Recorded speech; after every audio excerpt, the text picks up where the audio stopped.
Make it happen. Saving for a rainy day. Lesson 10. Saving for a new phone or laptop isn't unusual for teens, but thinking beyond immediate wants can be a bigger challenge.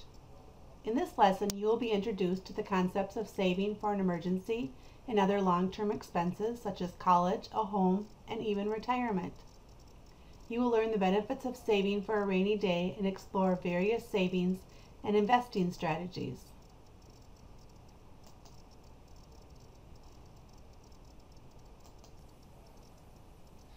During this tutorial, we'll be discussing Rule 2, Save for a Rainy Day. Let's start by defining a rainy day.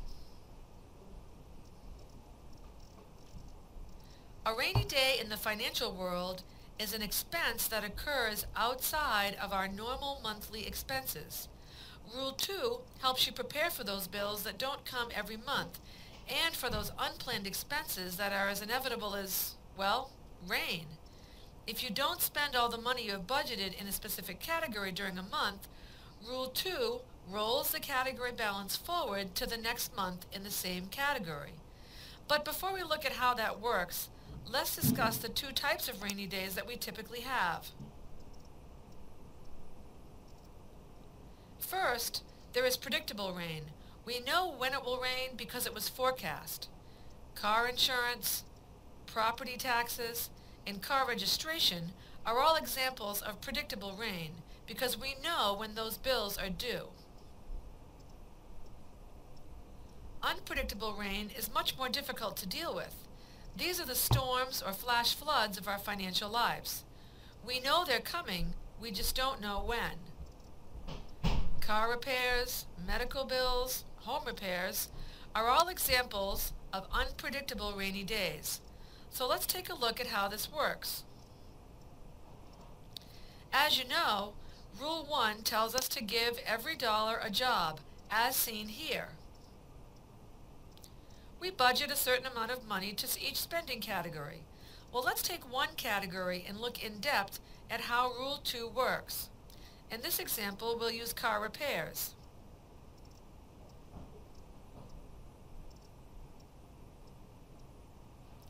Each month, I budget $50 for car repairs. As I do, the balance in my car repair category grows.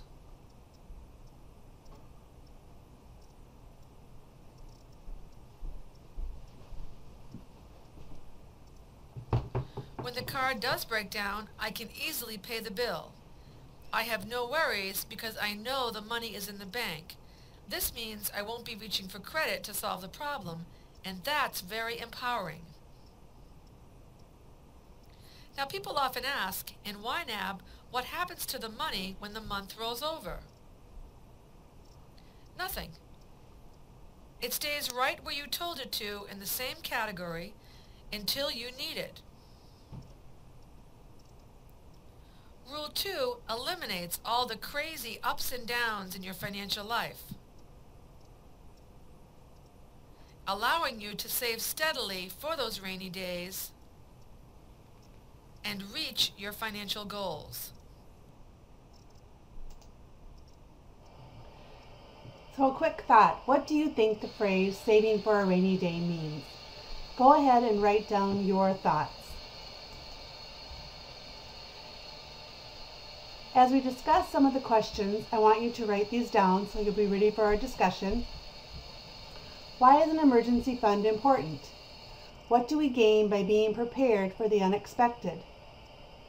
What would we do if we didn't have an emergency fund and something actually happened? By preparing for emergencies, it can increase your sense of security.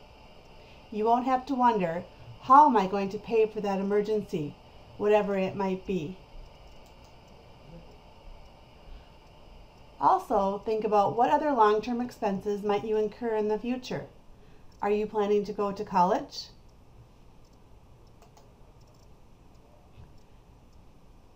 Tips to remember. Remember, just as we set aside money for emergencies, we should also set aside money for long-term needs such as college, buying a home, and retirement. The earlier you start saving, the faster your money will grow. We need to remember that part of creating a good savings plan whether for an emergency fund or long-term goal, is assessing where our money is best kept for maximizing savings. Click on the link or copy it into your browser and view what Practical Money Skills has to say about how savings works and savings options. On the left-hand side, go ahead and click on the 3 choices on the left-hand side. As we think, where do we keep our money, we want to come up with these questions. What do you do with the money you receive from jobs, allowances, or gifts?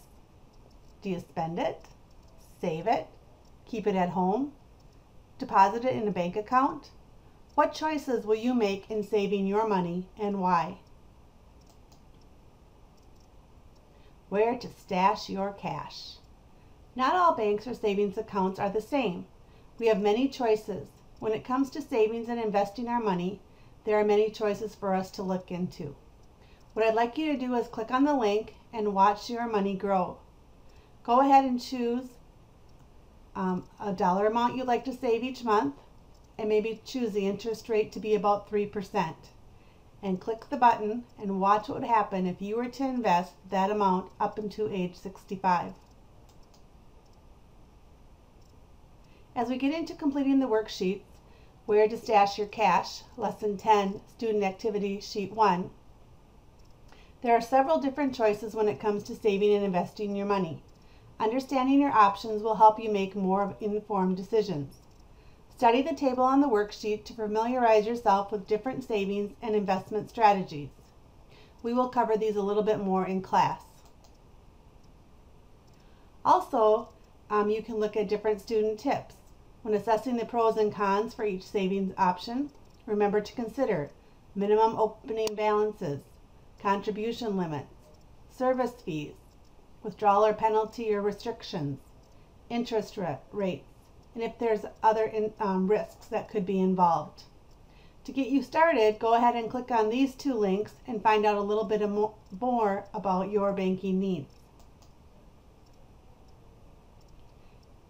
In Lesson 10 Student Activity Sheet 2, if you had $100 and wanted to put it into a savings account, which institution and type of account would you choose? Choose 2 local banks or credit unions and write their name in the chart below, on your worksheet that is. Then research about each type of savings accounts at those 2 institutions, such as whether there are fees or minimum balance requirements. Record notes on your findings in the chart.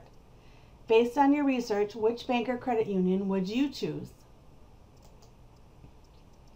To find out banks that are close by, click on this website and put in area code 56001 or 5608, or if you want to put it into a different town, you can also do that too. And you should get a list of banks that are close to our area, and you can click on their websites to find out more what they have to offer you. Then, Bank It worksheet, I want you to work in groups of 1 to 3 and answer the questions. How does money grow differently using the different saving strategies? Each individual's life needs will affect their saving strategies. Younger people often take more savings risks than older people. Saving for college tuition and books would be best done in an account that allows access to your assets without penalty. Savings for retirement could be done in an account where your funds weren't as easily accessible. In your reflection paper, think about, as you reflect about this lesson, which strategies would you consider using to save for a rainy day? Would you put your money in a CD, a 529 account, or a savings account? Why? Again, this was another flipped moment.